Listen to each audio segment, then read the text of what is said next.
Hi everyone, I Dipali, your Surajmukhi aka your botany master teacher, welcome all of you to NEETX। स्वागत है आप सबका हमारे इस प्यारे से चैनल पे जहां हम आपकी नीट की प्रिपरेशन करा रहे हैं, बोर्ड्स की प्रिपरेशन करा रहे हैं। हमने आपको प्रॉमिस किया था कि हम करेंगे सारे चैप्टर्स बैकलॉग के और बिल्कुल टू द पॉइंट चलेंगे। टू द पॉइंट मतलब we are not lagging behind. इसीलिए आपके पास अब already sexual reproduction and flowering plants first chapter का वन शॉट आपके पास है। सेकंड चैप्टर जो principles of inheritance and variation है, we have divided that into two parts. उसका first part is already released, उसके बाद उसका सेकंड पार्ट रिलीज होगा, जिसके साथ हो जाएंगे आपके दो चैप्टर खत्म। तीसरे चैप्टर को हमने लेक्चर वाइज ऑलरेडी करना शुरू कर दिया है। तो आज टर्न है मॉलिक्यूलर बेसिस ऑफ इनहेरिटेंस के लेक्चर 2 की। आई होप यू रिमेंबर कि लास्ट क्लास में हमने ये देखा था कि डीएनए का स्ट्रक्चर एक बेसिक मोनोमर से बना है जिसे हम न्यूक्लियोटाइड बोलते हैं। इसके अलावा हमने ये देखा था कि न्यूक्लियोटाइड्स फर्दर मिलकर नाइट्रोजनस बेस, शुगर और फॉस्फेट से बनी हैं। और मेरे डीएनए के स्ट्रक्चर में बेसिकली दो पॉलीन्यूक्लियोटाइड चेन्स एग्जिस्ट करती हैं। तो आज की क्लास में मैं देखूंगी डीएनए की डिस्कवरी के बारे में, और साथ में हमें पता कैसे लगा कि हमारा जेनेटिक मटेरियल क्या है, क्योंकि इतने पुराने टाइम पे हमें नहीं पता था जेनेटिक मटेरियल क्या है। Is it DNA, is it RNA, is it protein? क्या क्या एक्सपेरिमेंट्स थे जिससे हमें पता लगा कि डीएनए हमारा जेनेटिक मटेरियल है। तो आज इस सब पर हम बहुत सारी चर्चा करने वाले हैं। So everyone, without any delay, I am going to the content slide। आज के कंटेंट्स में हमारे पास रहेगा डिस्कवरी ऑफ डीएनए, कि डीएनए की डिस्कवरी कैसे हुई, उसका स्ट्रक्चर क्या है, डीएनए के स्ट्रक्चर के इंपॉर्टेंट फीचर्स क्या हैं, ठीक है, वो आ जाएगा मेरा डिस्कवरी ऑफ डीएनए में। दूसरा रहेगा पैकेजिंग ऑफ डीएनए। पहले बताऊंगी कि डीएनए की पैकेजिंग करना जरूरी क्यों है, और फिर पैकेजिंग कैसे हुई ये बताऊंगी। और तीसरा टॉपिक रहेगा सर्च फॉर जेनेटिक मटेरियल। तो हम लोग बहुत तरीके से एक एक टॉपिक को देखेंगे ताकि वो हमारे मैप में, हमारे माइंड में एक मैप बनाता जाए। अगर रीकैप की बात करूं, आपको ऑलरेडी पता है डीएनए हमारा जेनेटिक मटेरियल है, न्यूक्लियोटाइड से बना। न्यूक्लियोटाइड के कॉन्स्टिट्यूएंट्स क्या हैं, उनमें क्या बॉन्डिंग है, हमने कुछ सवाल भी किए थे। तो बिना किसी देर के मैं आ गई हूं टॉपिक नंबर 1 पर। Everyone, what is the topic number 1? क्या लिखा मैंने? Discovery of DNA. डीएनए की डिस्कवरी कैसे हुई, कैसे कैसे पता चला, कैसे कैसे इवेंट सामने आए। तो अगर मैं डिस्कवरी ऑफ डीएनए की बात करूं मेरे बच्चों, तो एक साइंटिस्ट था जिनका नाम था फ्रेडरिक, जिनका नाम था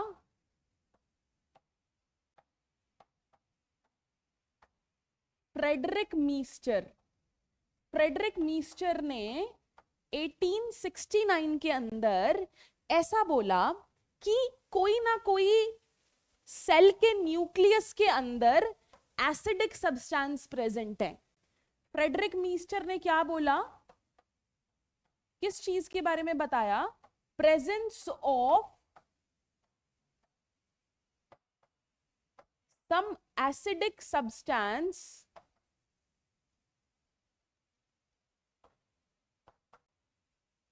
इन the cell nucleus. Cell nucleus के अंदर एक एसिडिक सब्सटेंस की बात की, और उन्हें मीस्टर जी ने क्या बोला? मीस्टर जी ने उन्हें नाम दिया न्यूक्लिन का। किसका नाम दिया? फ्रेडरिक मीस्टर ने उन्हें न्यूक्लिन का नाम दिया, एक एसिडिक सब्सटेंस जो कि न्यूक्लियस के अंदर प्रेजेंट है। अब बेटा उस टाइम पर टेक्निक्स इतनी डेवलप ही नहीं थी कि वो इसका स्ट्रक्चर देख पाए, इसको आइसोलेट कर पाए। आप सोचो कि डीएनए कितना लंबा पॉलीमर है, डीएनए कितना लंबा पॉलीमर है, उसको एक्सट्रैक्ट करना, उसको आइसोलेट करना बहुत ज्यादा मुश्किल था। इसीलिए बहुत ज्यादा टाइम लगा हमें डीएनए का एक्चुअल स्ट्रक्चर बताने में। क्यों टाइम लगा? देखिए, isolating such a long polymer, isolating such a long polymer was difficult। उसको आइसोलेट करना मुश्किल था, इसीलिए हमारी डीएनए की डिस्कवरी ने लिया बहुत ज्यादा टाइम कि 1869 के बाद मैंने दूसरा ईयर क्या लिखा, ईयर्स पर ध्यान दीजिए। 1953 में मेरे दो साइंटिस्ट्स, जिनको मैं क्या बुलाती हूं जी, वॉटसन जी और क्रिक जी, ठीक है, फ्रांसिस क्रिक और वॉटसन ने क्या की, डीएनए की डिस्कवरी की और उसका स्ट्रक्चर दिया। डीएनए की डिस्कवरी की और उसका स्ट्रक्चर दिया। किसने? वॉटसन और क्रिक ने। वॉटसन और क्रिक ने ये जो डीएनए के स्ट्रक्चर की डिस्कवरी की, let me right it in another form, कि ये किसकी हेल्प से हुआ, तो ये समझो वॉटसन और क्रिक ने क्या प्रपोज किया, डीएनए के स्ट्रक्चर को प्रपोज किया। किस चीज को प्रपोज किया बेटा? वॉटसन और क्रिक ने डीएनए के स्ट्रक्चर को प्रपोज किया, लेकिन उसका बेसिस क्या था, किस चीज पर बेस्ड था उनका डिस्कवरी? उनका डिस्कवरी बेस्ड था एक एक्सरे डिफ्रैक्शन डाटा पर। किस पर बेस्ड था? एक्सरे डिफ्रैक्शन डेटा पर, जो कि किसने प्रोड्यूस किया था? Produced by Morris Wilkins, produced by Morris Wilkins and Rosalind Franklin.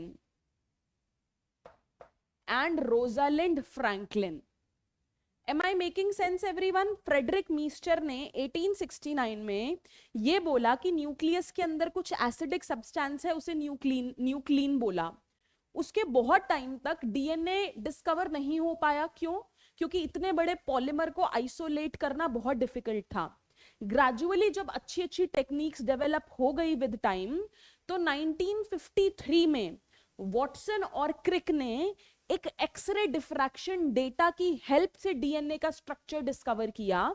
वो एक्सरे डिफ्रैक्शन के डेटा के बिना वो इसे डिस्कवर नहीं कर पाते, इसीलिए हम बहुत ही इंपॉर्टेंट बोलते हैं कि ये जो एक्सरे डिफ्रैक्शन का डेटा था, it was produced by Morris Wilkins and Rosalind Franklin.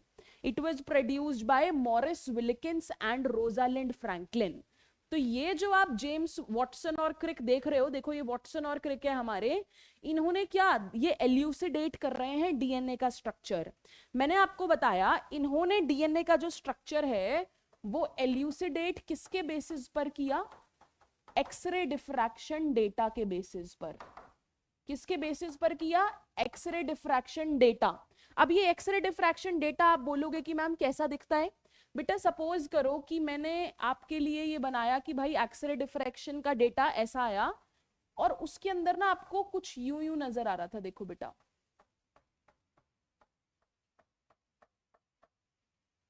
X ray diffraction में कुछ ऐसे ऐसे बैंड्स दिखने की वजह से उन्हें एक्चुअली रियलाइज हुआ कि जो मेरे डीएनए का स्ट्रक्चर है, वो तो डबल स्ट्रैंडेड है, वो तो बेस पेयरिंग पर बेस्ड है। बेस पेयरिंग तो हॉलमार्क है मेरे डीएनए के स्ट्रक्चर का। ये उन्हें किससे पता लगा? एक्सरे डिफ्रैक्शन के डेटा से पता लगा। ये एक्सरे डिफ्रैक्शन का डेटा किसने प्रोड्यूस्ड किया था? फिर से लिख रही हूं मैं, मॉरिस विल्किंस और रोजालिंड फ्रैंकलिन ने। किसने प्रोड्यूस किया था? Rosalind Franklin. बेटा जो रोजालिंड फ्रैंकलिन है, शी वाज अ वुमन, और इतने पुराने टाइम पे, मैं आपको कहानी सुनाती हूँ, ये बहुत अच्छी चीज है, ध्यान से समझना कि एक्चुअली हुआ क्या था। जो रोजालिंड फ्रैंकलिन है, she was a woman in research, और इतने पुराने टाइम में बेटा women in research was very uncommon. लोगों को लगता था कि भाई विमेन रिसर्च में कैसे है, क्योंकि वहां पर तो उनको मेन ही नजर आते थे। बट हमारी रोजालिंड फ्रैंकलिन को बहुत इंटरेस्ट था कि भाई डीएनए दिखता कैसा होगा, उसका स्ट्रक्चर एल्यूसिडेट करना। तो उसने क्या किया, Rosalind Franklin actually Morris Wilkins की लैब में काम करती थी। मॉरिस विल्किंस भी उनसे थोड़ा सा जलते थे, उनको लगता था कि भाई फ्रैंकलिन तो बस उनकी एक हेल्पर है, कि चलो रिसर्च में तो लड़कियां होती नहीं है, बट विल्किंस की क्या है, हेल्पर है, तो फ्रैंकलिन को वो ऐसे कंसिडर करते थे। बट फ्रैंकलिन चलती गई स्टडी कर रही है, डीएनए का स्ट्रक्चर देखना है देखना है देखना है। तो एक दिन फ्रैंकलिन ने एक्सरे डिफ्रैक्शन डेटा निकाला और उसे ये प्रिंट मिला। अब ये प्रिंट इन दोनों की लैब तो कॉमन है, इन दोनों की लैब के अंदर ये प्रिंट पड़ा है। अब विल्किंस जी तो फ्रैंकलिन जी से जलते थे, तो उन्होंने क्या किया, इस एक्सरे डिफ्रैक्शन के डेटा की फोटोग्राफ को वॉटसन और क्रिक के साथ शेयर कर दिया without the permission of Franklin. अब फ्रैंकलिन की परमिशन के बिना उन्होंने क्या किया, विल्किंस ने इस पिक्चर को वॉटसन और क्रिक के साथ शेयर किया। वॉटसन और क्रिक ने इस पिक्चर के बेसिस पर डीएनए के स्ट्रक्चर की डिस्कवरी की कि डीएनए का स्ट्रक्चर ऐसा दिखता है। अगर उन्हें ये एक्सरे डिफ्रैक्शन डेटा का फोटोग्राफ नहीं मिलता, so they were not able to reach to the structure of DNA. इसीलिए अगर आप और थोड़ा सा इसके बारे में डिटेल में पढ़ोगे, so you would see that Rosalind Franklin was the unsung hero of the story. She was an unsung hero of the story. She died also. She doesn't know what happened, what did not happen. But उनके साथ अच्छा नहीं हुआ तो हम उनको बिल्कुल unsung hero बोलते हैं. तो बच्चा पार्टी ध्यान रखो, रिसर्च के अंदर चलो रिसर्च तो करनी है ताकि नई नई चीजें डिस्कवर हो, but you should be you can not do something which is out of the ethics. So हमें हमेशा ध्यान रखना है कि हम अपने एथिक्स से, अपने डिसिप्लिन से काम करें, ताकि कोई ऐसी जजमेंट्स क्रिएट ही ना हो, है ना. पढ़ना जरूरी है, नंबर लाना जरूरी है, but what I tell my students is become a good human being and then anything else, right? What do I say? Become a good human being and then anything else. वापस चलते हैं chapter पर. Story समझ आई? Franklin ने actually क्या बनाया था, x ray diffraction. इस एक्सरे डिफ्रैक्शन के डेटा को यूज करके वॉटसन और क्रिक ने क्या दिया, क्या दिया इन्होंने, डीएनए का स्ट्रक्चर दिया. क्या दिया बेटा इन्होंने, डीएनए का स्ट्रक्चर दिया. बेटा डीएनए के स्ट्रक्चर में एक्चुअली क्या प्रेजेंट है, ये देखिए. डीएनए के स्ट्रक्चर में 2 पॉलीन्यूक्लियोटाइड चेन्स आर प्रेजेंट. क्या प्रेजेंट है, मैंने आपको लास्ट क्लास में भी बताया था, 2 polynucleotide chains are present that show base pairing. और वो चेन्स एक दूसरे के बीच में क्या दिखाती हैं, बेस पेयरिंग दिखाती है. ये जो बेस पेयरिंग है, ये डीएनए के स्ट्रक्चर का हॉलमार्क कंसिडर किया जाता है. हॉलमार्क मतलब एक इंपॉर्टेंट फीचर जो उसे डिस्क्राइब करता है. ठीक है, तो ये जो बेस पेयरिंग है, ये डीएनए के स्ट्रक्चर का हॉलमार्क कहलाया जाता है. क्या कहलाया जाता है बेटा, हॉलमार्क कहलाया जाता है. तो हमारी बेस पेयरिंग कुछ ऐसी थी कि ए किसके साथ बेस पेयर करता था, टी के साथ. एडिनिन बेस किसके साथ बेस पेयर करता है, थाइमीन के साथ. साइटोसिन किसके साथ बेस पेयर करता था, गुआनिन के साथ. और इन दोनों के बीच में जो बॉन्ड्स हैं वो कौन से बॉन्ड्स हैं, हाइड्रोजन बॉन्ड्स हैं. और हम ऐसा बोल सकते हैं कि A is complementary to T, A is complementary to T and vice versa. T A के कॉम्प्लीमेंट्री है, ऐसे ही C is complementary to G. तो ये बेस पेयरिंग इंटरैक्शन की वजह से ही मेरा डीएनए का स्टेबल मॉलिक्यूल बना. ये जो रूल्स हैं जिसके हिसाब से बेस पेयरिंग हुई, ये बेस पेयरिंग के रूल्स किसने दिए, ये देख लेते हैं बेटा. मैं लिख देती हूं यहां पर, base pairing is done on the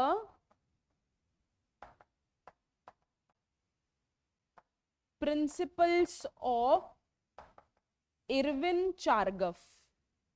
बेटा एक साइंटिस्ट है जिनका नाम है इरविन चार्गफ. तो इरविन चार्गफ के रूल्स के हिसाब से ये बेस पेयरिंग हुई, जिसमें ए टी के साथ 2 हाइड्रोजन बॉन्ड्स बनाता है, सी जी के साथ 3 हाइड्रोजन बॉन्ड्स बनाता है एंड वाइस वर्सा. और ये बेस पेयरिंग मेरे डीएनए के स्ट्रक्चर का हॉलमार्क है. सपोज मैंने बोला कि ये मेरी डीएनए की 2 पॉलीन्यूक्लियोटाइड चेन्स आपको नजर आ रही हैं, अब इन पॉलीन्यूक्लियोटाइड चेन्स के बीच में क्या प्रेजेंट है बेटा? इनके बीच में बेस पेयरिंग प्रेजेंट है, और यही बेस पेयरिंग मेरे डीएनए के स्ट्रक्चर का हॉलमार्क बना। देखो यहां पर भी देखो इन्होंने बेस पेयरिंग दिखाई हुई है while they were doing it, कहीं ना कहीं इन्होंने बीच में बिल्कुल बेस पेयरिंग दिखाई हुई है जो कि मेरे डीएनए के स्ट्रक्चर का हॉलमार्क है। अब अगर मैं आ जाऊं, डिस्कवरी ऑफ डीएनए स्ट्रक्चर हमने काफी हद तक देख लिया है, इधर बस ये दिखाया हुआ है। आप ये देखो, मैं आपको न्यूक्लियोटाइड्स मेंशन करके दिखाती हूँ बेटा, न्यूक्लियोटाइड्स को आप ये देखो कि ये है मेरी शुगर, ये है मेरी शुगर, ये है मेरा बेस, ये है मेरा फॉस्फेट ग्रुप, तीनों को मिलाकर बन गई एक न्यूक्लियोटाइड। क्या बन गई? एक न्यूक्लियोटाइड। एक न्यूक्लियोटाइड ये है, दूसरी, तीसरी, चौथी, 4 न्यूक्लियोटाइड्स। तो मेरी डीएनए की चेन बनी किससे है? पॉलीन्यूक्लियोटाइड्स से बेटा। मेरी डीएनए की चेन बनी किससे? पॉलीन्यूक्लियोटाइड। अब यहां पर देखो, यहां पर देखो, ये मेरी डीएनए की चेन किससे बनी? पॉलीन्यूक्लियोटाइड से। अब सेंटर में क्या प्रोजेक्ट हो रहे हैं? मेरा नाइट्रोजनस बेस, यहां ए है, यहां टी नजर आ रहा है, यहां ए है, तो यहां क्या नजर आ रहा है? टी नजर आ रहा है। यहां पर क्या है? टी है, तो यहां क्या नजर आ रहा है? ए नजर आ रहा है। यहां पर जी है, तो यहां क्या नजर आएगा? सी नजर आ रहा है। और अगर यहां सी है तो यहां जी नजर आ रहा है। यही दिखाया आपको।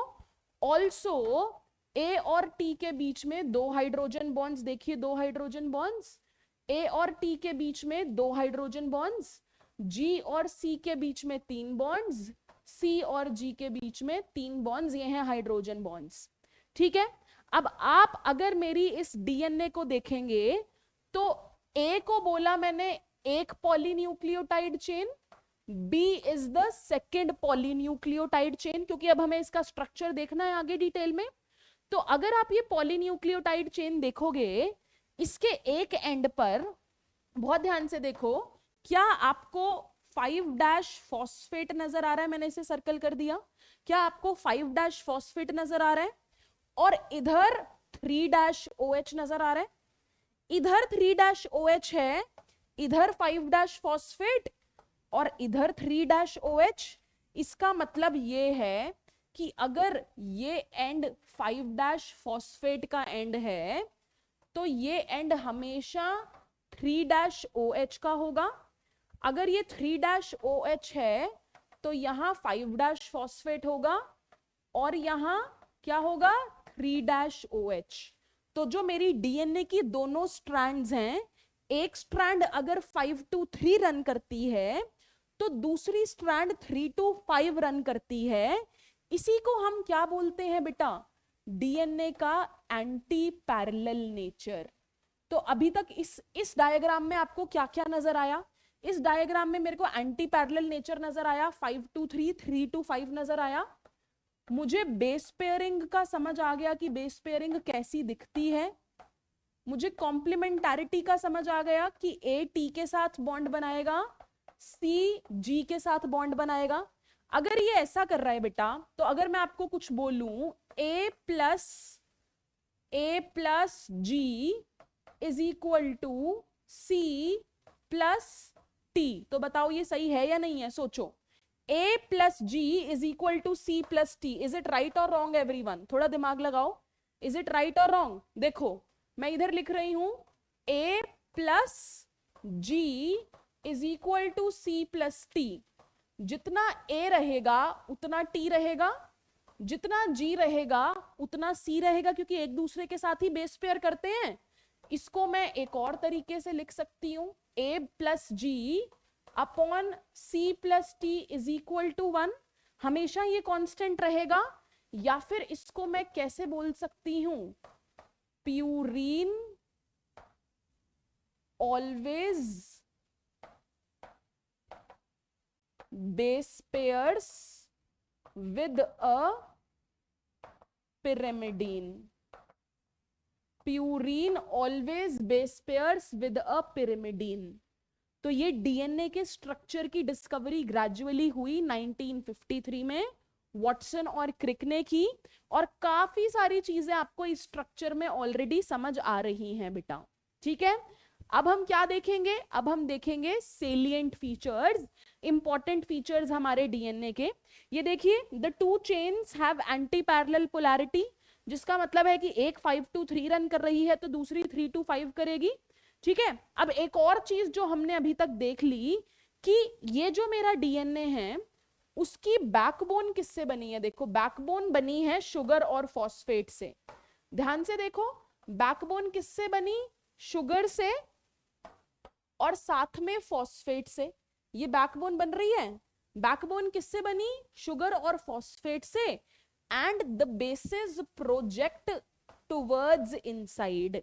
बैकबोन किससे बनी, शुगर और साथ में फॉस्फेट से, और बेसिस अंदर की तरफ प्रोजेक्ट करते हैं, क्योंकि ए टी के साथ बाइंड करेगा, सी जी के साथ बाइंड करेगा। ठीक है, तो ये मेरे कुछ कुछ सेलिएंट फीचर्स हैं किसके, डीएनए के।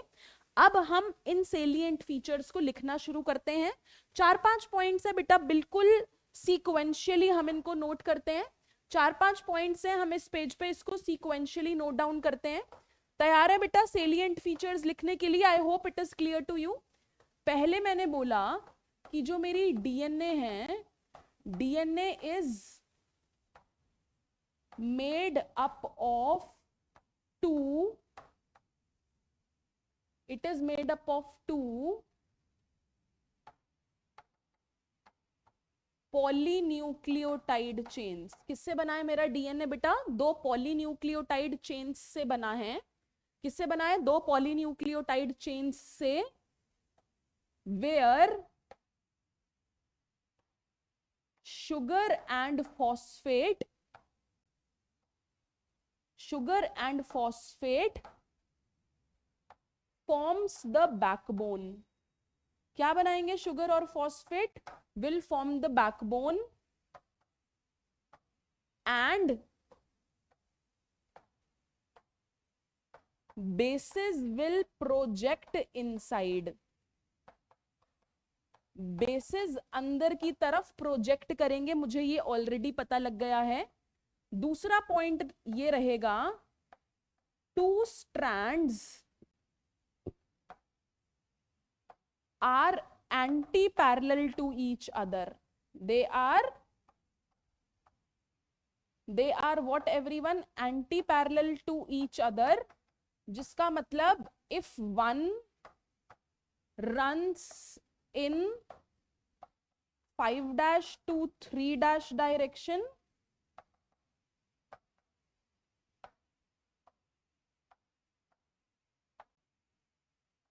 the other runs in 3' to 5' direction. ये होता है एंटी पैरेलल नेचर का मतलब। बहुत जरूरी है, एक 5 to 3 रन कर रही है तो दूसरी 3 to 5 रन करेगी। ठीक है, इसके बाद मैं क्या बोल दूं, A base pairs with T using 2 hydrogen bonds. ठीक है, C base pairs with G using 3 hydrogen bonds. ठीक है, इससे क्या होगा, मैं क्या बताना चाह रही हूं, purine always base pairs with pyrimidine. Purine हमेशा किसके साथ बेस पेयर करेगी, पिरिमिडीन से। इससे फायदा क्या होगा बेटा, इससे फायदा होगा approximate distance between the DNA chains will remain constant. दोनों चेन्स के बीच का अप्रोक्सीमेट डिस्टेंस कांस्टेंट रहेगा, क्योंकि हमेशा एक प्यूरीन के सामने एक पिरिमिडीन, एक पिरिमिडीन के सामने एक प्यूरीन। ठीक है, पहला पॉइंट, डीएनए दो पॉलीन्यूक्लियोटाइड चेन्स से बना, जिसके अंदर बैकबोन बनाई शुगर ने और फॉस्फेट ने। द बेसिस प्रोजेक्ट इनवर्ड्स, फिर मैंने बोला दो स्ट्रैंड्स एंटी पैरेलल नेचर में रन करती हैं, एक 3 to 5 एक 5 to 3। ए टी के साथ बेस पेयर करेगा, सी जी के साथ बेस पेयर करेगा, सी जी के साथ बेस पेयर करेगा 3 हाइड्रोजन बॉन्ड से। प्यूरीन हमेशा पिरिमिडीन के साथ बेस पेयर कर रहा है, जिसकी वजह से डीएनए चेन्स के बीच का अप्रोक्सीमेट डिस्टेंस रहेगा कांस्टेंट। क्या रहेगा? कांस्टेंट रहेगा। I hope this much is clear to you everyone. Last point देखिए, the DNA helix is right handed. जो मेरा डीएनए हेलिक्स है वो क्या है? Right handed. वो राइट हैंडेड फैशन में कॉइल्ड है। एक और चीज समझिए, डीएनए हेलिक्स की पिच है 3.4 नैनोमीटर। क्या होती है पिच? अभी बताती हूं पिच कितनी है। 3.4 नैनोमीटर। उसके बाद लिखिए ईच टर्न, हर एक टर्न में कितने बेस पेयर्स हैं? Each turn has 10 base pairs. हर एक टर्न के अंदर कितने बेस पेयर्स रहेंगे? 10 बेस पेयर्स रहेंगे। और आखिरी चीज लिखिए इस पॉइंट की, distance between two base pairs is 0.34 nanometre. बेटा 0.34 नैनोमीटर मतलब 0.34 into 10 to the power -9 metre. Nano का मतलब होता है 10 टू द पावर -9। मैं अब आपको ये वाला पॉइंट की ये पिच क्या है, distance between the two base pairs क्या है, हर एक टर्न में कितने बेस पेयर्स हैं, इस पॉइंट को आपको एक्सप्लेन करती हूं नेक्स्ट पेज पर। तब तक इसको कर लो जल्दी से नोट। जल्दी से नोट कर लिया सबने? मेरे साथ साथ नोट कर लिया तो मैं आगे चलती हूँ बेटा। अब आगे देखो, अब ये है मेरा डीएनए का helical structure. Let me draw this one for you everyone. मैं ड्रॉ करती हूँ इसको आपके लिए। देखो जैसे ये ड्रॉ किया हुआ है, मैंने एक हेलिक्स बनाई और अब मैं क्या बनाऊंगी? अपनी दूसरी हेलिक्स बनाऊंगी। देखो मैंने अपनी दूसरी हेलिक्स बना दी। अब मैं इसको पोलैरिटी का ध्यान रखना है। अगर ये 5' है, ये 3' है। अगर ये 3' है तो ये 5', ये 5' है तो ये 3'। Right everyone? अब पिच क्या होता है ये समझो बेटा। ये जो कंप्लीट टर्न के अंदर इसने हाइट पकड़ी, ये जो कंप्लीट टर्न के अंदर इसने मेरे डीएनए ने हाइट पकड़ी, इसको हम बोलते हैं पिच।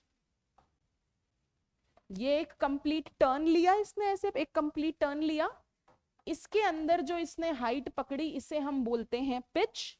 मेरे डीएनए के डबल हेलिकल स्ट्रक्चर की पिच कितनी है बेटा?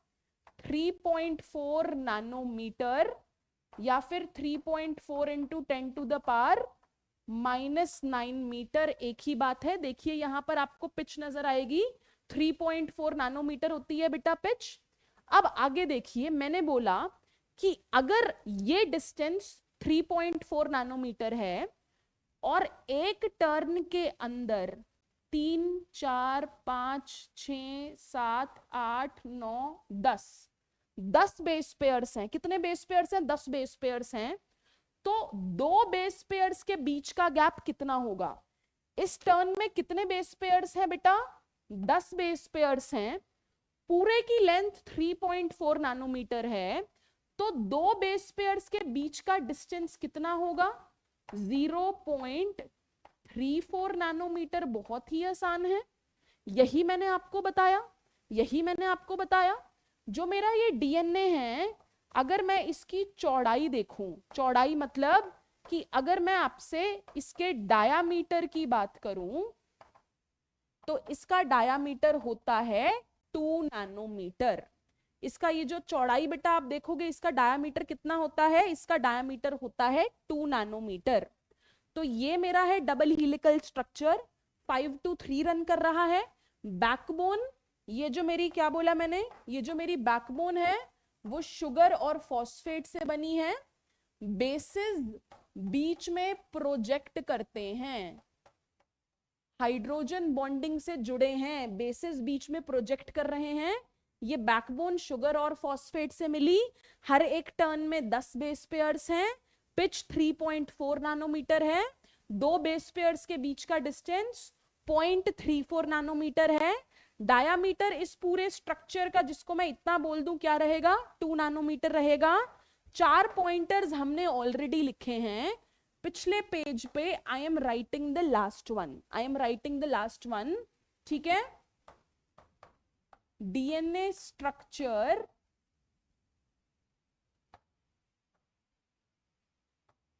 is DNA structure has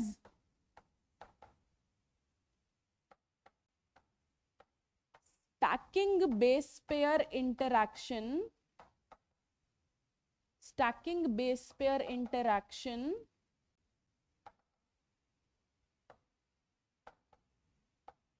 that provides it stability in addition to hydrogen bonds. इसका क्या मतलब है कि डीएनए का स्ट्रक्चर हाइड्रोजन बॉन्ड्स की वजह से तो स्टेबल है ही, उसके अलावा एक बेस पेयर के ऊपर एक बेस पेयर जैसे स्टैक हुआ है, वो डीएनए के स्ट्रक्चर को बहुत ज्यादा स्टेबिलिटी देता है। बेटा आप सोचो कि मेरे पास एक पेज है, मेरे पास एक पेज है, मैं बोलूं कि ये लो बेटा इस पेज को फाड़ दो, तो आप इजीली उस पेज को फाड़ दोगे। वहीं मैंने आपको 50 पेजेस साथ में दे दिए, या 50 पेजेस की एक नोटबुक दे दी, मैं आपको बोलूं कि इसे यूं फाड़ दो, आप फाड़ पाओगे? नहीं। क्यों? क्योंकि ऐसे स्टैकिंग इंटरैक्शन, एक के ऊपर स्टैकिंग की वजह से बहुत ज्यादा स्टेबिलिटी मिलती है मेरे डीएनए के मॉलिक्यूल को। DNA structure has stacking base pair interaction, जो उसे एक्स्ट्रा स्टेबिलिटी प्रोवाइड करता है ओवर द हाइड्रोजन बॉन्ड्स जो ऑलरेडी इस स्ट्रक्चर को होल्ड किए हुए हैं। तो ये जो हमने किया, ये था मेरा डीएनए का double helical structure, which is the right handed helix everyone. ठीक है, सेलिएंट फीचर्स ऑफ डीएनए हो चुके हैं हमारे पूरे। अब मैं आ गई अपने अगले टॉपिक पर, which is central dogma. Which is central dogma बेटा, अच्छा इस कॉम्प्लीमेंटारिटी के चलते जो हमने देखा, आई होप यू अंडरस्टैंड कि अगर मेरे पास डीएनए के एक स्ट्रैंड का सीक्वेंस है तो मैं उसके दूसरे स्ट्रैंड का सीक्वेंस इजीली निकाल सकती हूँ, है ना। क्योंकि अगर ए है तो सामने टी होगा, सी है तो सामने जी होगा, जी है तो सामने सी होगा, टी है तो सामने ए होगा, तो मैं आराम से दूसरी स्ट्रैंड का स्ट्रक्चर निकाल सकती हूँ। ठीक है, अब ये समझो कि सेंट्रल डोग्मा है क्या। ये सेंट्रल डोग्मा शो क्या करता है? Central dogma is actually the flow of information. It is the flow of information from DNA to RNA, which is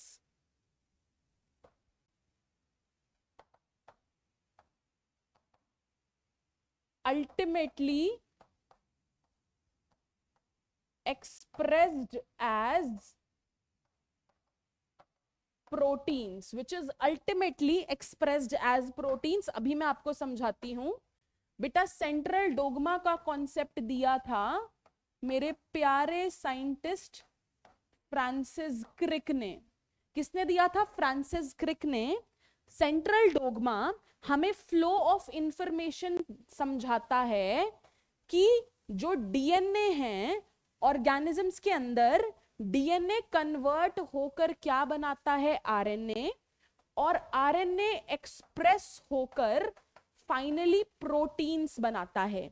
इसका मतलब सपोज बेटा, सपोज करो कि मेरा आई कलर ब्राउन है। मेरा आई कलर क्या है? ब्राउन। तो ब्राउन आई कलर किसी प्रोटीन की वजह से आया होगा। किसकी वजह से आया होगा? किसी प्रोटीन की वजह से। लेकिन मेरा प्रोटीन किससे बना? आरएनए से बना। आरएनए किससे बना? डीएनए से। तो जरूर मेरे डीएनए की इंफॉर्मेशन आरएनए में कन्वर्ट हुई और उस हिसाब से ब्राउन कलर का प्रोटीन बना, जिस वजह से मैं जैसी दिखती हूं मैं वैसी दिखती हूं। तो हमारे सारे कैरेक्टरिस्टिक्स, हेयर का टेक्सचर, हाइट, बहुत जितनी भी जेनेटिक चीजें हैं वो किसी ना किसी प्रोटीन की वजह से है। प्रोटीन किससे बना? आरएनए से। आरएनए किससे बना? डीएनए से। तो ये डीएनए से आरएनए से प्रोटीन, ये फ्लो ऑफ इंफॉर्मेशन कहलाता है सेंट्रल डोग्मा। क्या कहलाता है ये बेटा? ये कहलाता है सेंट्रल डोग्मा। अब देखो मेरी बॉडी में डीएनए से डीएनए भी तो बनेगा, कभी ना कभी सेल्स वॉर्न आउट हो जाएंगे, बूढ़े हो जाएंगे, तो नए सेल्स भी तो आएंगे, तो और डीएनए भी तो बनाना पड़ेगा। तो एक प्रोसेस जिसमें हम डीएनए से डीएनए बनाते हैं उसको हम बोलते हैं रेप्लिकेशन। क्या बोलेंगे? डीएनए से डीएनए बनाने के प्रोसेस को रेप्लिकेशन, याद रखना। उसके बाद डीएनए से आरएनए बनाने के प्रोसेस को हम बोलेंगे ट्रांसक्रिप्शन। क्या बुलाएंगे इसे हम? Transcription. Transcription is the process of formation of RNA from DNA. ठीक है। आरएनए को प्रोटीन्स में बदलने के प्रोसेस को क्या बोलेंगे? ट्रांसलेशन। क्या बोलेंगे? Translation. The process of formation of proteins from RNA क्या है? ट्रांसलेशन। ठीक है। तो ये फ्लो ऑफ इंफॉर्मेशन डीएनए से आरएनए से प्रोटीन कहलाता है सेंट्रल डोग्मा। दिया था क्रिक ने, और ये हम हर जगह और बहुत सारे चैप्टर्स में यूज करेंगे बेटा। I hope this is clear to all of you. बस इतना सा ही है और हमें इसमें कुछ नहीं करना है। तो इसके साथ हो गया है हमारा पहला टॉपिक खत्म। इसके बाद दो छोटे छोटे से टॉपिक रह गए। जो हमारा एक मेजर टॉपिक था हमने खत्म कर लिया, दो छोटे छोटे से टॉपिक रह गए। तो पहले एक दो क्वेश्चन की क्विज लगा लेते हैं कि भाई हमने आखिर किया कैसा। In the DNA double helix, purine always pairs with pyrimidine base through hydrogen bonds. इसकी वजह से क्या होगा बताइए? Anti parallel nature, uniform length in all DNA, uniform width through out the DNA, या फिर semi conservative nature of DNA. जल्दी से बताओ बच्चा पार्टी, क्या लग रहा है आपको? आंसर क्या होना चाहिए इसका? क्या लग रहा है आपको? आंसर क्या होना चाहिए इसका? Very good. आई होप आप सबने सोच लिया है। आंसर रहेगा uniform width through out the DNA. इसका मतलब मेरी डीएनए की दोनों स्ट्रैंड्स के बीच का गैप कांस्टेंट रहेगा। मेरी डीएनए स्ट्रैंड्स के बीच का जो गैप है वो कांस्टेंट रहेगा इस वजह से। अगला देखिए, द फॉलोइंग फिगर रिप्रेजेंट्स। ये जो फॉलोइंग फिगर आपको नजर आ रही है, does it represent central dogma, lac operon, sequence annotation और डीएनए फिंगरप्रिंटिंग? बाकी जो वर्ड्स आपको नए नए लग रहे हैं, हम gradually as we'll finish off this chapter you will understand this. I hope it is clear to all my students that the answer to this is central dogma. यही तो पढ़ा हमने। तो बेटा सब कुछ बहुत आसान होने वाला है, तो ज्यादा चिंता करने की जरूरत नहीं है। बट लेक्चर को अच्छे से पढ़ो, समझो, नोट डाउन करो, सवाल प्रैक्टिस करो, एनसीईआरटी पढ़ो and you will S it. अब आ गई मैं अपने दूसरे टॉपिक पर, which is what? Packaging of DNA. क्या है मेरा दूसरा टॉपिक? Packaging of DNA. बेटा पहले ये सुनो कि हमने दो चीजें ऑलरेडी कर ली हैं, उससे मैं चाहती हूं कि आप मेरे को हेल्प करो कि अगर मेरे को निकालना है कि मेरे न्यूक्लियस के अंदर जो डीएनए है उसकी लेंथ क्या है। मेरे पास दो इंफॉर्मेशन है जो मैंने आपको ऑलरेडी बताया, एक आज के सेशन में, एक पुराने सेशन में। पुराने सेशन में मैंने आपको बताया था कि अगर मैं अपने DNA, mammalian DNA, human DNA की बात कर रही हूं, तो उसमें 6.6 into 10 to the power 9 base pairs present है, डिप्लॉयड कंटेंट। ह्यूमन बीइंग के डिप्लॉयड कंटेंट के अंदर 6.6 into 10 to the power 9 base pairs हैं।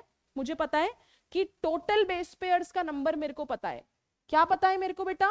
मेरे को डीएनए के अंदर टोटल बेस पेयर्स का नंबर पता है, 1 2 3 4 5 6 7 8 9 10। सपोज मैंने बोला कि 10 है, तो मेरे को ये मैंने लेट किया, ये नंबर क्या है मेरे पास? टोटल नंबर तो ये है, मुझे पता है। ठीक है। और मुझे इतना भी पता है, ये क्या है मेरे? नंबर ऑफ बेस पेयर्स किसके अंदर? मैमिलियन डीएनए, वो भी कैसा?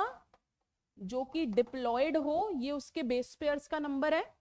और अगर मैं बोलूं मैम अभी आपने बताया 0.4 nanometre is the distance between two base pairs. DNA helix में दो बेस पेयर के बीच का डिस्टेंस क्या है? 0.34 नैनोमीटर। तो अगर मेरे को इसकी कंप्लीट लेंथ चाहिए तो मैं क्या करती बेटा बताओ? अगर मेरे को इसकी कंप्लीट लेंथ चाहिए तो मैं 10 को, अगर टोटल 10 है तो मैं उसको इससे मल्टीप्लाई कर देती कि 0.34 इंटू 10 मेरे को डीएनए की लेंथ मिल जाएगी।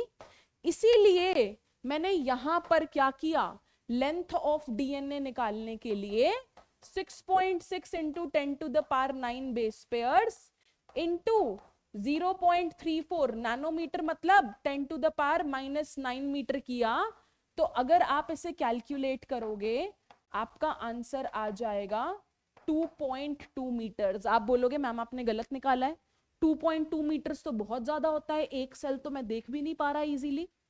बट बेटा मैंने बिल्कुल सही निकाला कि जो मेरे मेमिलियन डीएनए की लेंथ है वो क्या है, 2.2 मीटर्स, जो कि इतनी लंबी लेंथ है। और आप सोचो कि मेरे न्यूक्लियस, सेल छोड़ो, न्यूक्लियस का साइज तो सेल से भी छोटा है। इतने छोटे से न्यूक्लियस में इतना लंबा डीएनए कैसे पैकेज होगा, है ना? कैसे पैकेज होगा इतना बड़ा डीएनए? तो इसीलिए जरूरत पड़ती है डीएनए के पैकेजिंग की, इसलिए जरूरत पड़ती है डीएनए के पैकेजिंग की। बहुत हाई लेवल ऑफ पैकेजिंग है, तभी आप सोचो इतने छोटे न्यूक्लियस के अंदर इतना लंबा डीएनए आ गया। समझ गए? तो जब हम पैकेजिंग की बात करते हैं तो पैकेजिंग भी दो तरीके के ऑर्गेनिजम्स में होगी।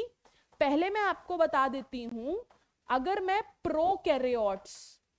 प्रोकैरियोट्स मतलब फॉर एग्जांपल ई कोलाई की बात करूं तो बेटा प्रोकैरियोट्स के अंदर आपको पता है कि डीएनए न्यूक्लियस के अंदर नहीं होता है क्योंकि न्यूक्लियर एनवेलप एब्सेंट है। It is in the form of nucleoid, जो कि साइटोप्लाज्म के अंदर ऐसे ही पड़ा हुआ है मेरा डीएनए। तो वहां पर जो डीएनए है, मेरे डीएनए पर चार्ज क्या है? नेगेटिवली चार्ज है मेरा डीएनए। ये जो नेगेटिवली चार्ज डीएनए है it is packed with positive protein to form loops. कोई लूप्स जैसे स्ट्रक्चर बना सकता है कि जो मेरा डीएनए है, प्रोकैरियोट्स में प्रिमिटिव सा पैकेजिंग है कि जो मेरा नेगेटिव चार्ज डीएनए है वो पॉजिटिव चार्ज प्रोटीन से, पॉलीअमीन से पैक हो जाता है। ठीक है? Positively charge protein to form loops.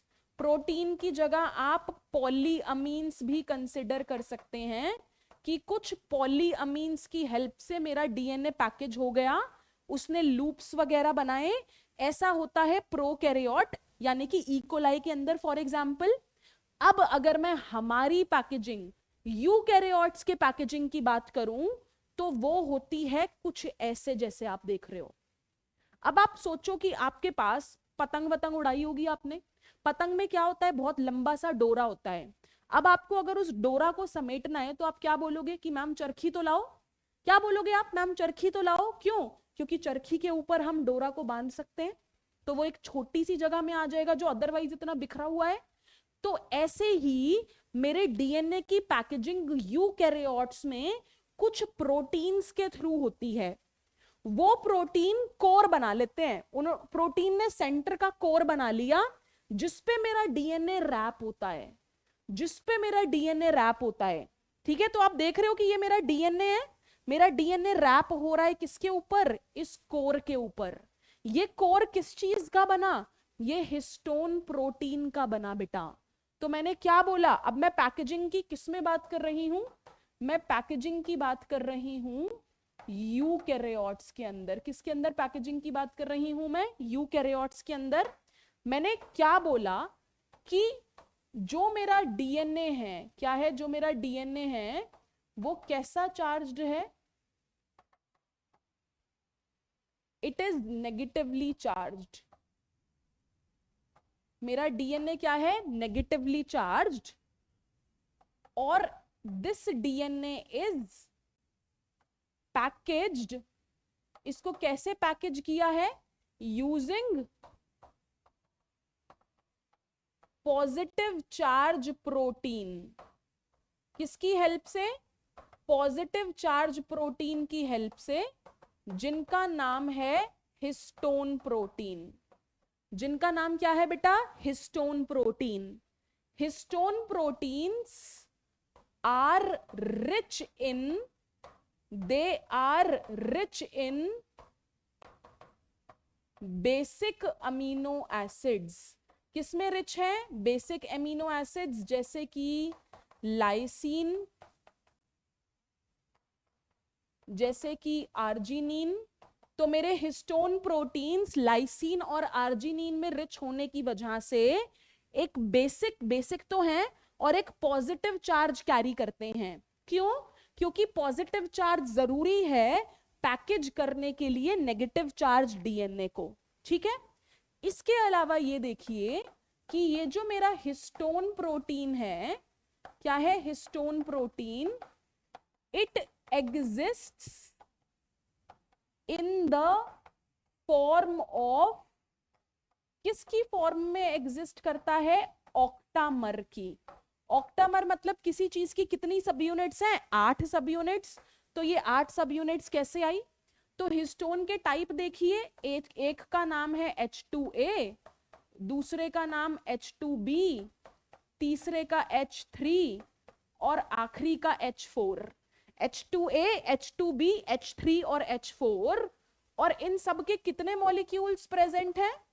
इन सबके 2 मॉलिक्यूल्स प्रेजेंट है। कितने मॉलिक्यूल्स प्रेजेंट है? 2 मॉलिक्यूल्स। तो अगर मैं इन सबको मिला दूं तो क्या बन जाएगा? ये बन जाएगा मेरा हिस्टोन का ऑक्टामर, जिसे मैं कोर भी बुला देती हूं कि हिस्टोन का ऑक्टामर बन जाएगा। सपोज मैंने ये आपके लिए हिस्टोन का ऑक्टामर बनाया। 4 आगे नजर आ रहे हैं, 4 मैंने बेटा 4 इसके पीछे प्रेजेंट है। तो हुआ क्या? ये जो मेरा हिस्टोन ऑक्टामर बना है, ये जो मेरा हिस्टोन ऑक्टामर बना है, इसके ऊपर मेरा डीएनए हो जाएगा रैप। ठीक है, इसके ऊपर हो जाएगा मेरा डीएनए रैप। अगर मैं यहां पर देखो एक और ऑक्टामर बना दूं हिस्टोन का, मैंने एक और ऑक्टामर बना दिया और ये मेरा डीएनए आगे जाके कैसे हो गया रैप। ऐसे रैप होता है, ऐसे रैप होता है। बीच में मैंने एक और बनाया। ये जो मैंने रेड कलर का बनाया है बेटा, ये जो मैंने रेड कलर का बनाया, इसे बोलते हैं लिंकर हिस्टोन। क्या है? इसको बोलते हैं लिंकर हिस्टोन। लिंकर। तो ये जो चीज बनी, देखो आप देख रहे हो कि रिपीटिंग यूनिट क्या है इस स्ट्रक्चर की? ये रिपीटिंग यूनिट क्या है इस स्ट्रक्चर की? ये। तो ये जो रिपीटिंग यूनिट है इस स्ट्रक्चर की, इसको हम न्यूक्लियोसोम कहकर बुलाते हैं। न्यूक्लियोसोम क्या है? हिस्टोन का कोर, ऑक्टामर का कोर, और उसके ऊपर डीएनए रैप हुआ क्या कहलाता है? न्यूक्लियोसोम। क्या कहलाता है ये इतना स्ट्रक्चर बेटा? न्यूक्लियोसोम। न्यूक्लियोसोम के स्ट्रक्चर के अंदर मैंने ये क्या बनाया? डीएनए बनाया। ये क्या बनाया मेरा? ये क्या है मेरा? ये मेरा हिस्टोन का ऑक्टामर प्रेजेंट है सेंटर के अंदर, डीएनए उसके ऊपर रैप्ड है बेटा। तो मेरे न्यूक्लियोसोम के अंदर आपको पता होना चाहिए कि डीएनए के कितने बेस पेयर्स आ जाते हैं? लगभग 200 बेस पेयर्स आ जाते हैं एक न्यूक्लियोसोम के टर्न के अंदर। ये एक न्यूक्लियोसोम के अंदर मेरे डीएनए के 200 बेस पेयर्स आ जाते हैं। और ये स्ट्रक्चर दिखता कैसा है? बहुत जरूरी, ये जो आपको स्ट्रक्चर दिख रहा है न्यूक्लियोसोम, ये जो आपको न्यूक्लियोसोम स्ट्रक्चर दिख रहा है, ये आगे जाकर किसका पार्ट बनने वाला है? क्रोमेटिन का। क्रोमेटिन बोले तो डीएनए जो थ्रेड लाइक फॉर्म में है, ये उसी का तो पार्ट बनने वाला है। तो it looks like nucleosome will is going to form chromatin and it looks like bead on a string structure। ये कैसा नजर आता है? जैसे कि मोती प्रेजेंट हो एक स्ट्रिंग के ऊपर, it looks like Beed on a string structure, कि ये मेरा मोती है एक स्ट्रिंग के ऊपर, ऐसा है मेरा न्यूक्लियोसोम का स्ट्रक्चर। और फर्दर आगे जाके और पैकेज होकर ये क्या बना लेगा, मैक्सिमम पैकेज होकर क्या बनता है, मेरा क्रोमोसोम। किस दौरान, किस फेज में बनता है, मेटाफेज के दौरान बन जाएगा मेरा क्रोमोसोम। तो nucleosome is the first level of packaging kind of, फिर वो फर्दर पैकेज होगा। न्यूक्लियोसोम नजर कैसे आता है, beads on a string structure, multiple times fold होकर होकर होकर जो फाइनली सबसे कॉम्पैक्ट स्ट्रक्चर बनता है उसे हम बोलते हैं क्रोमोसोम, जो कि मेटाफेज पर विजिबल है। जो कि किस पर विजिबल है, मेटाफेज पर विजिबल है। अब हम लिखेंगे बिल्कुल आखिरी चीज बेटा, क्या लिखेंगे हम, बिल्कुल आखिरी चीज। बिल्कुल आखिरी चीज ये है कि ये तो हमारी लोअर लेवल ऑफ पैकेजिंग हो गई, बट मैंने क्या बोला,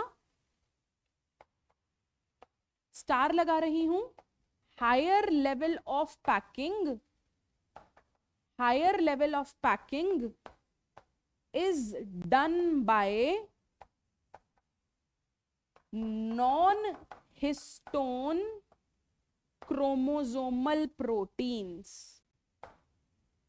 It is done by non-histone chromosomal proteins. किसने की, non-histone chromosomal proteins ने की ये packaging. Lower level of packaging में तो हिस्टोन प्रोटीन्स इन्वॉल्व्ड हैं। हिस्टोन का ऑक्टामर, ऑक्टामर बोले तो 8 पार्ट्स हैं, 8 यूनिट्स हैं। 8 किससे बनी, H2A, H2B, H3, H4, सब 2 के मल्टीपल्स में प्रेजेंट है। हिस्टोन का ऑक्टामर बन गया।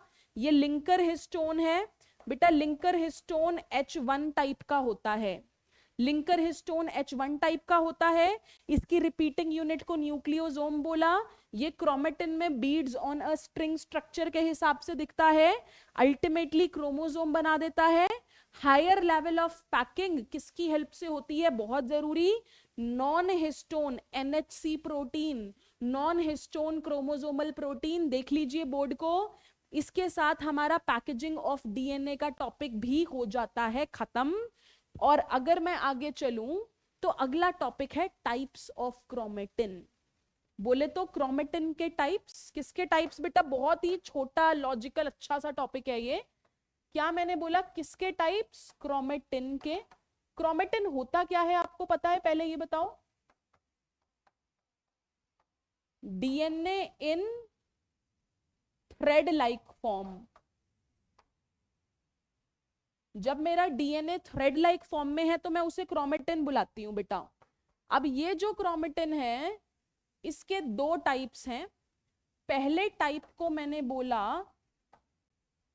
पहले टाइप को मैंने बोला यू क्रोमेटिन, यू क्रोमेटिन बोले तो ट्रू क्रोमेटिन, और दूसरे को मैंने बोला हेटेरोक्रोमेटिन। एक क्या है यू क्रोमेटिन, ट्रू क्रोमेटिन, दूसरा क्या है हेटेरोक्रोमेटिन। अब इनमें फर्क क्या है ये समझो बेटा। हमारी बॉडी के अंदर जो DNA है उसका मैक्सिमम पार्ट किसी भी प्रोटीन के लिए कोड नहीं करता है। तो जो DNA, जो क्रोमेटिन नॉन कोडिंग है उसको हम बोलते हैं हेटेरोक्रोमेटिन। वो क्रोमेटिन जो किसी चीज के लिए कोड करता है उसे बोलते हैं यू क्रोमेटिन। तो एक चीज लिख लेते हैं, ठीक है, this is the coding DNA। ये कैसा DNA है, this is the coding DNA। Heterochromatin, this is the non coding DNA। कैसा DNA है ये, नॉन कोडिंग DNA। अब आप मेरे को एक चीज बताओ, हम सेंट्रल डोग्मा का यूज करते हैं। सेंट्रल डोग्मा में क्या होता था, DNA यानी कि क्रोमेटिन, ये आगे जाके क्या बनाता था, RNA बनाता था। RNA आगे जाकर क्या बनाता था, प्रोटीन। अब आप ये बताओ कि DNA पर ये सारा प्रोसेस होने के लिए कोई ना कोई एंजाइम, कोई ना कोई मशीनरी तो आएगी ना। डीएनए से आरएनए बनने के लिए कुछ प्रोसेस, कुछ एंजाइम्स तो लगेंगे। तो इसका मतलब डीएनए के पास थोड़ा स्पेस होना चाहिए कि भाई एंजाइम्स आए और उसे आरएनए में बदले, आरएनए आगे जाकर प्रोटीन में बदले। इसीलिए it is the euchromatin, it is the euchromatin which is what everyone, it is loosely packed। loosely packed क्यों है बेटा? लूज पैक्ड होगा तभी तो बाकी एंजाइम्स आ सकेंगे, डीएनए को आरएनए में कन्वर्ट करेंगे। और इसीलिए हेट्रोक्रोमेटिन को तो कोड करना ही नहीं है, इसीलिए इट इज टाइटली पैक्ड। ये कैसे पैक्ड है बेटा? ये एकदम टाइटली पैक्ड है। अब ये बताओ कि अगर कोई चीज लूजली पैक्ड है और कोई चीज एकदम टाइटली पैक्ड है तो डार्कर स्टेन कौन करेगी? देखो डार्कर स्टेन कौन करेगी? ऑब्वियसली जो टाइटली पैक्ड है। इसीलिए मैंने बोला it stains lightly, it stains lightly,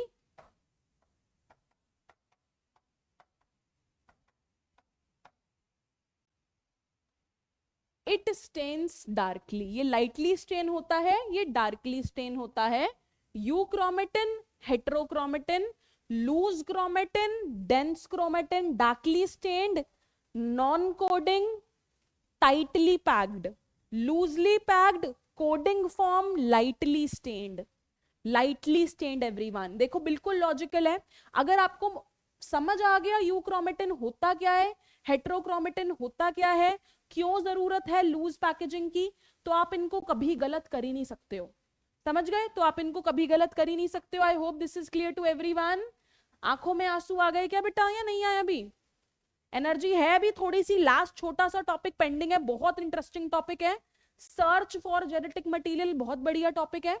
topic over. ये विद खून के आंसू, खुशी के आंसू, सॉरी बेटा, है ना, खून के तो नहीं, खुशी के आंसू ही रोएंगे हम कि चलो खत्म हो गया हमारा टॉपिक। जिसके साथ हम चलते हैं अपने आखिरी टॉपिक पर, which is search for genetic material.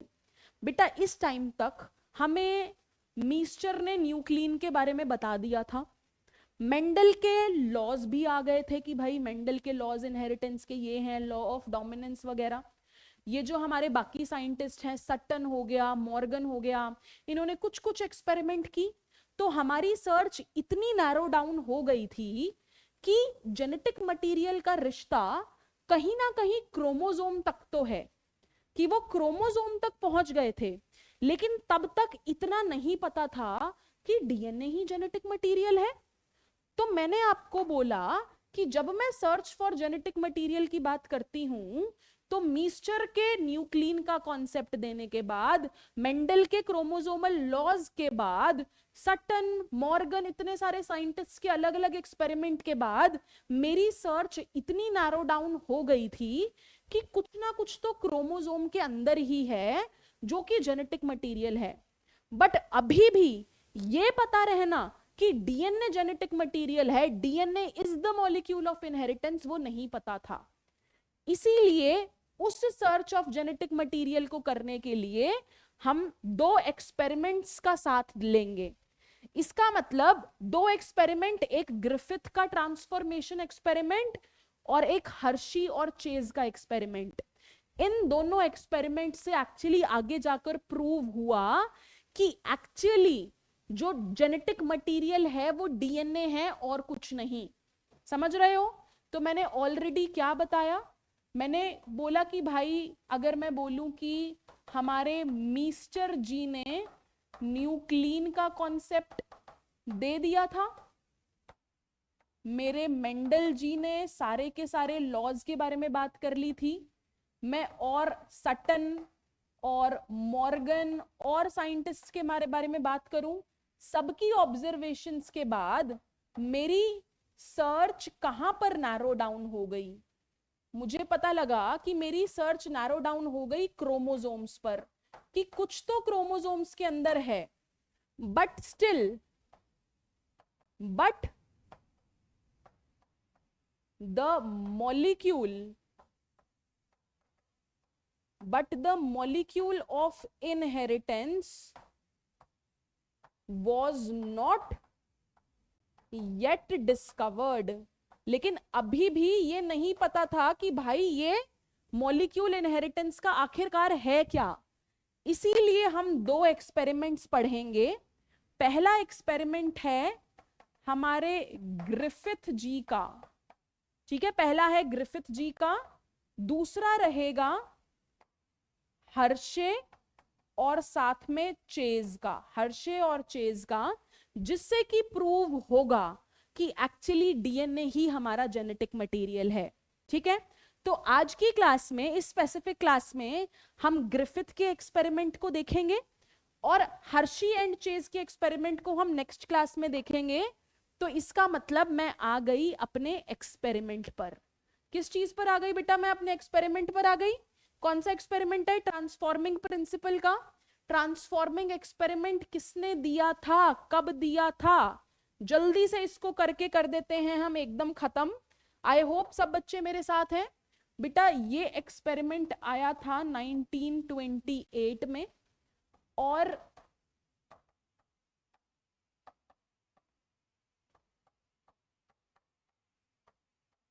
Experiment किया था ग्रिफिथ जी ने 1928 में।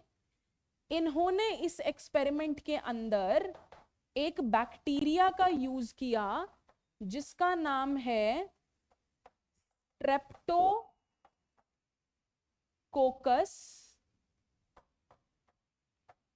निमोनी। जिस बैक्टीरिया का क्या नाम है? Streptococcus pneumoniae. ठीक है बेटा, स्ट्रेप्टोकोकस निमोनी ये क्या है bacteria? It is a bacteria that causes pneumonia. ठीक है, यहां पर हम क्या चीज देखेंगे? इस बैक्टीरिया में ट्रांसफॉर्मेशन देखेंगे। ट्रांसफॉर्मेशन मतलब it will change in physical form. Transformation मतलब it will change in physical form. ये फिजिकल फॉर्म में चेंज कैसे होगा ये भी देखेंगे। तो एक बैक्टीरिया जो निमोनिया कॉज करता है उसको यूज करके हमने एक्सपेरिमेंट किया।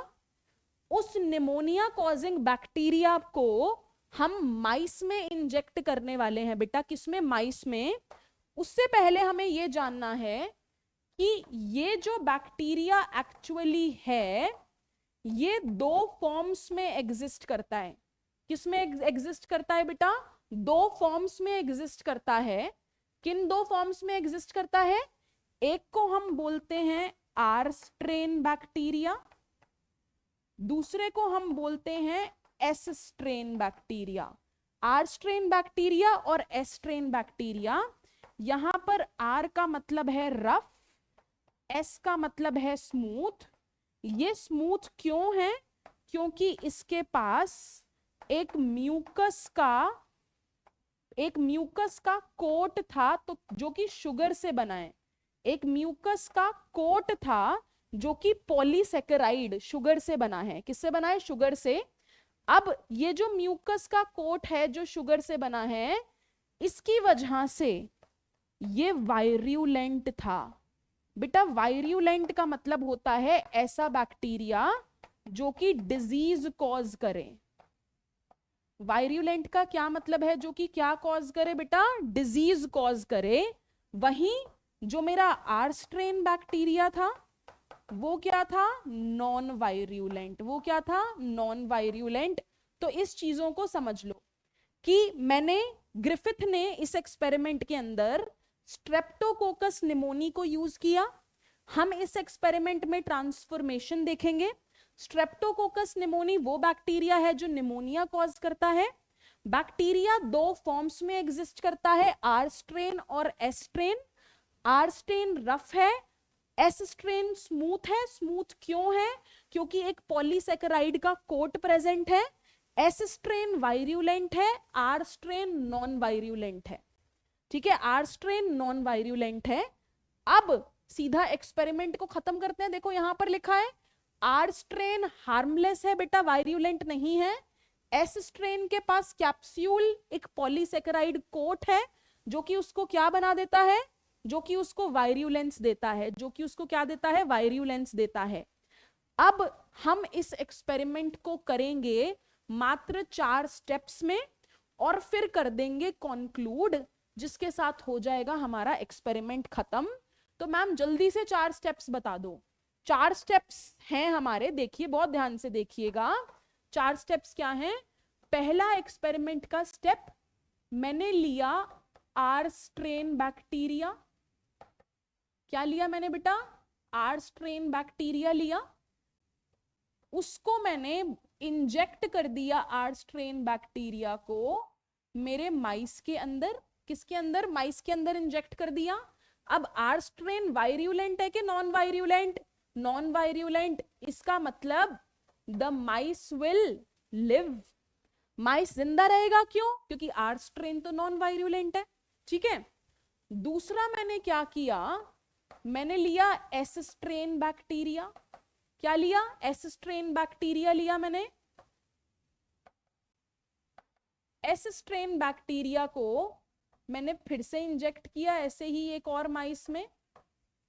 अब मैंने क्या देखा कि जब मैंने इसे, माइस नाराज हो गया तो एक्सपेरिमेंट खराब हो सकता है ना बेटा।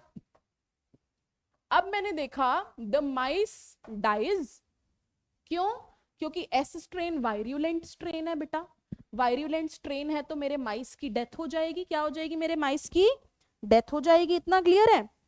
अब मैंने तीसरे एक्सपेरिमेंटल सेट में क्या लिया, मैंने लिया हीट किल्ड एस स्ट्रेन। मतलब मैंने लिया तो S strain bacteria he, but उसका हीट किल्ड फॉर्म लिया, उसे इंजेक्ट किया मैंने माइस के अंदर और मैंने देखा कि माइस जिंदा रहा। क्यों? क्योंकि ये हीट किल्ड फॉर्म था। क्या था? हीट किल्ड फॉर्म था, तो माइस अभी भी जिंदा रहा। अब मेरे एक्सपेरिमेंट का आखिरी पड़ाव आ गया है और सबसे जरूरी पड़ाव, जिसमें कि हमें भगवान के दिए हुए इस दिमाग का प्रयोग करना है। तो आओ इसके अंदर ध्यान रखो उन्होंने क्या लिया। फ्रेडरिक ग्रिफिथ जी ने हीट किल्ड एस स्ट्रेन लिया। क्या लिया? हीट किल्ड एस स्ट्रेन लिया। लाइव आर स्ट्रेन बैक्टीरिया, जिंदा आर स्ट्रेन बैक्टीरिया लिया और उसे इंजेक्ट कर दिया किसके अंदर? मेरे प्यारे से माइस के अंदर। अब हुआ क्या ये देखो। उम्मीद क्या थी कि लाइव आर लिया है, हीट किल्ड एस लिया है, तो कायदे से मेरे माइस को जिंदा रहना चाहिए था, क्योंकि आर से तो माइस मरता नहीं है। लेकिन टू अ सरप्राइज उन्होंने क्या देखा? That the mice died. Very important, the mice died. And उनको और क्या रिकवर हुआ मीडियम से? Live S strain bacteria. और उन्हें मीडियम से क्या मिला? Live S strain bacteria. अब किसी का दिमाग घूमा क्या कि ये हुआ क्या? किसी का दिमाग घूमा क्या कि ये हुआ क्या? हमने ऐड क्या किया था मीडियम में? जिंदा आर। क्या ऐड किया था? जिंदा आर और मरा हुआ एस। अब मेरे को बाद में मिला क्या? जिंदा एस। ऐसा तो नहीं हो सकता, हम साइंस की बात कर रहे हैं, कि मरा हुआ एस जिंदा हो गया हो बेटा। ये तो हमारे साइंस के प्रिंसिपल्स में नहीं आता कि भाई ये हीट किल्ड एस जिंदा हो गया। और जिंदा आर डाला था, जिंदा एस निकला। इसका मतलब ये आर स्ट्रेन बैक्टीरिया जरूर बदला, जरूर ट्रांसफॉर्म हुआ और क्या बन गया? एस बन गया, तभी तो माइस डाइड। इसका मतलब ये लाइव आर किस में कन्वर्ट हो गया? एस स्ट्रेन में। That is why the mice died. अब ये ट्रांसफॉर्म हुआ तो सही, लेकिन इसको ट्रांसफॉर्म किसने किया? इसका मतलब जरूर, जरूर के जरूर कुछ ना कुछ हीट किल्ड एस से लाइव आर के अंदर एंटर किया, जिसने लाइव आर को ट्रांसफॉर्म करके लाइव एस बनाया। आर से एस बना कैसे बेटा? आर ने अगर प्रोटीन कोट बना लिया तो वो एस में कन्वर्ट हो गया। इसका मतलब कुछ ना कुछ हीट किल्ड एस से लाइव आर में गया, जिसकी वजह से वो ट्रांसफॉर्म होकर लाइव एस बना, जिसकी वजह से द माइस डाइड। ये चीज जो हीट किल्ड एस से आर में गई, इसको मैं बुला देती हूं ट्रांसफॉर्मिंग प्रिंसिपल। इस चीज को मैं क्या बुलाती हूं? Transforming principle. कि ये ट्रांसफॉर्मिंग प्रिंसिपल था जो हीट किल्ड एस से आर में गया, जिसने लाइव एस बनाया, ट्रांसफॉर्म हो गया bacteria, and my mice died everyone. Very important experiment. मैं यही कंक्लूजन एक लाइन की फॉर्म में आपके लिए लिख रही हूं बेटा, यही कंक्लूजन एक लाइन की फॉर्म में लिख रही हूं। There is something that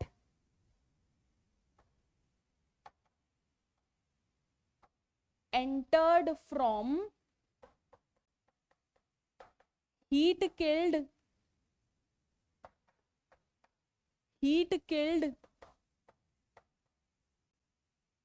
S strain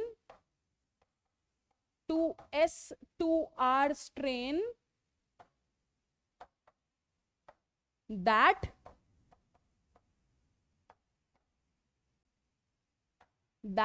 transformed the R strain। कुछ ना कुछ हीट किल्ड एस से आर में गया, जिसने आर स्ट्रेन को ट्रांसफॉर्म किया। R strain made its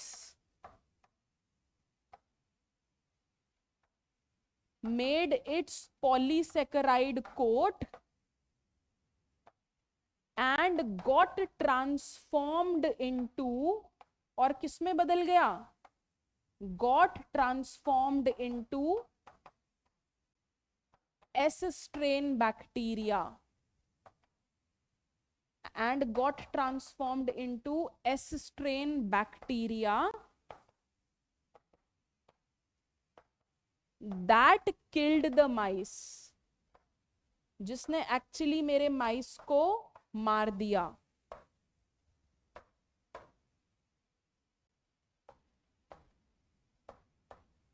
This component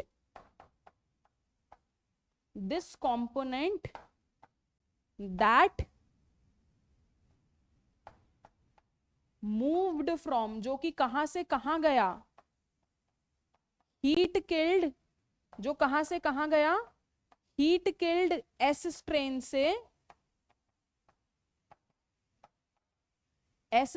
से आर स्ट्रेन में गया, इज द ट्रांसफॉर्मिंग प्रिंसिपल। इसी को ही हम क्या बुलाते हैं बेटा? इसी को हम ट्रांसफॉर्मिंग प्रिंसिपल के नाम से जानते हैं। अभी भी ये पता नहीं लगा कि ये ट्रांसफॉर्मिंग प्रिंसिपल आखिरकार था क्या। ये देखो, अगर नॉन वायरुलेंट आर स्ट्रेन दिया, माउस जिंदा रहा। स्मूथ स्ट्रेन दिया virulent, mice dies. Heat killed S दिया, इट इज अलाइव। जब आर और हीट किल्ड एस दिया, इट डाइड।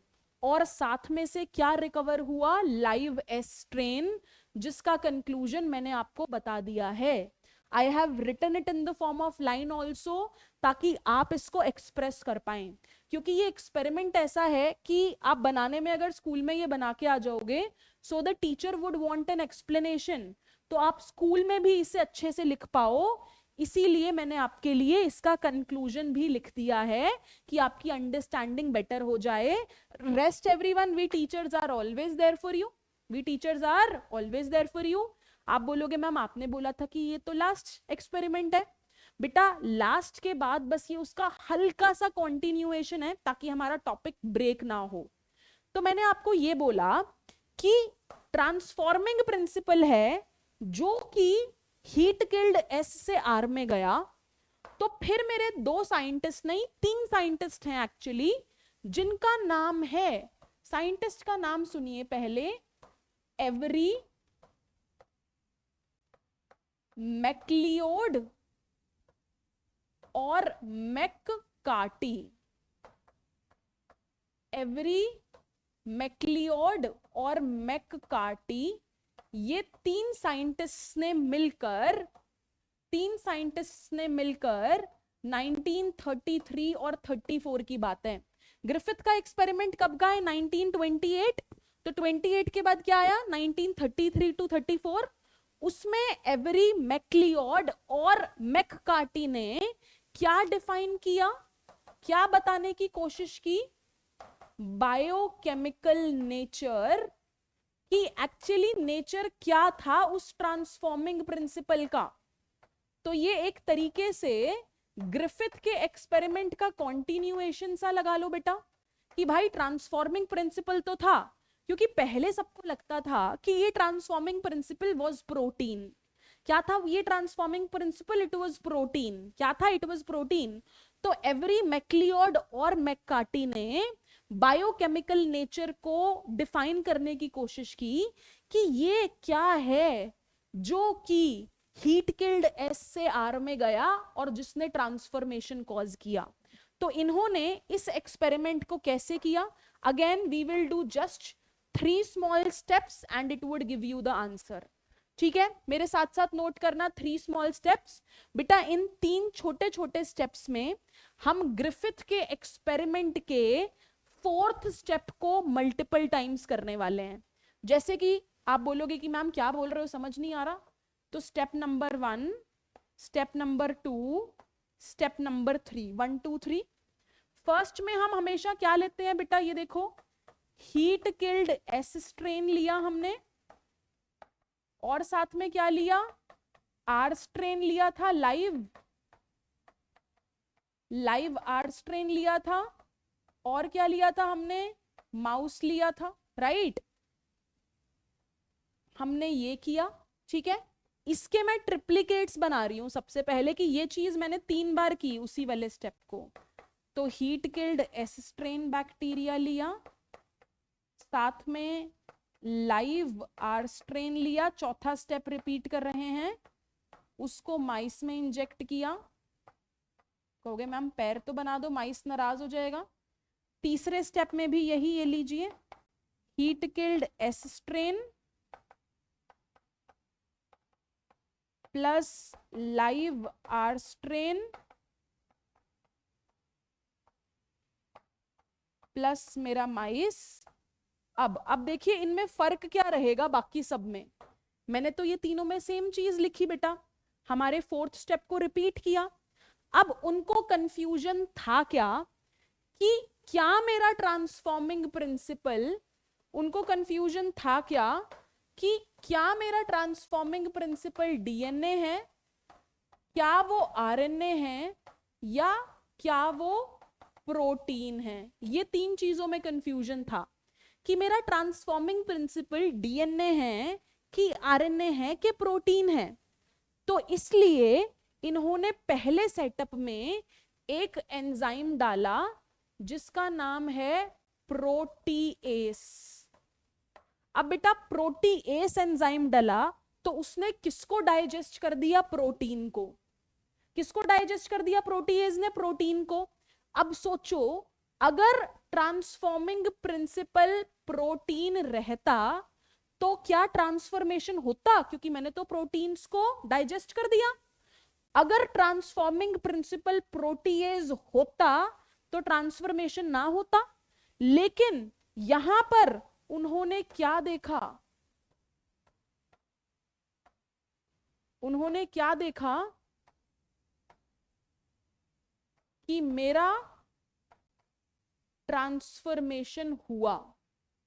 क्या देखा? पहले केस में ट्रांसफॉर्मेशन हो गया, जबकि मैंने प्रोटीन को तो डाइजेस्ट कर दिया था। अगर प्रोटीन को डाइजेस्ट कर दिया तो भी ट्रांसफॉर्मेशन हो रहा है सही से, मेरा माइस डाइड, इसका मतलब प्रोटीन मेरा ट्रांसफॉर्मिंग प्रिंसिपल नहीं है। प्रोटीन के बिना एक्सपेरिमेंट हो गया, मतलब प्रोटीन ट्रांसफॉर्मिंग प्रिंसिपल नहीं है। दूसरे केस में उन्होंने जो एंजाइम यूज किया उसका नाम था आरएनएज। आरएनएज एंजाइम क्या करता है? आरएनए को डाइजेस्ट कर देता है। इसका मतलब अगर वो आरएनए था जो इधर से इधर गया और उसने ट्रांसफॉर्मेशन किया, तो यहां ट्रांसफॉर्मेशन नहीं होना चाहिए। क्यों? मैंने तो आरएनए को ही डाइजेस्ट कर दिया। लेकिन मैंने देखा कि यहां पर भी ट्रांसफॉर्मेशन हो गया। इसका मतलब मेरा ट्रांसफॉर्मिंग प्रिंसिपल आरएनए भी नहीं है, क्योंकि आरएनए तो डाइजेस्ट हो गया, फिर भी ट्रांसफॉर्मेशन हुआ। फिर थर्ड केस में बेटा, आखिरी केस में उन्होंने यूज किया डीएनएज। डीएनएज ऐसा एंजाइम है जो डीएनए को डाइजेस्ट करता है। तो इसका मतलब अगर वो डीएनए है जो यहां से यहां गया, तो यहां ट्रांसफॉर्मेशन नहीं होना चाहिए। क्यों? क्योंकि मैंने तो डीएनए को डाइजेस्ट कर दिया इस एंजाइम से। और उन्होंने देखा क्या बेटा? उन्होंने देखा क्या कि यहां पर जो ट्रांसफॉर्मेशन है वो नहीं हुआ।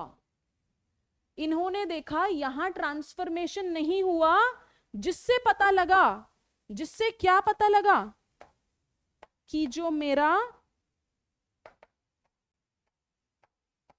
ट्रांसफॉर्मिंग प्रिंसिपल है वो एक्चुअली में था क्या? वो एक्चुअली में मेरा डीएनए ही था। ट्रांसफॉर्मिंग प्रिंसिपल एक्चुअली में क्या था? डीएनए ही था। वो डीएनए ही था जो हीट किल्ड एस से आर में गया और उसने आर को एस में कन्वर्ट कर दिया, क्योंकि आर ने अपने आसपास पॉलीसेकेराइड कोट बना लिया। लेकिन बेटा इस इतने बढ़िया से एक्सपेरिमेंट के बाद भी बाकी और कम्युनिटी के साइंटिस्ट्स वर नॉट कन्विंस्ड। वो कहते हैं कि भाई ये तो तुक्के से हो गया, ये तो चांस की बात है कि आपने ऐसा कर लिया। इसीलिए तो मेरे को हर्शी और चेज के एक्सपेरिमेंट की जरूरत पड़ी, इस चीज को 100% प्रूव करने के लिए कि मेरा जेनेटिक मटेरियल एक्चुअली डीएनए ही है। जबकि ग्रिफिथ के एक्सपेरिमेंट ने बोला कि कुछ ट्रांसफॉर्मिंग प्रिंसिपल है। एवरी मैक्लियोड मैककार्टी ने अपने एक्सपेरिमेंट्स के थ्रू बताया कि वो ट्रांसफॉर्मिंग प्रिंसिपल डीएनए निकल कर आया, बट फिर भी लोगों ने इसे विश्वास नहीं किया। इसीलिए the unequivocal proof, the 100%, the assured proof that DNA is the genetic material came from the experiment of Hershey and Chase, जिसे हम शुरू करेंगे नेक्स्ट क्लास में।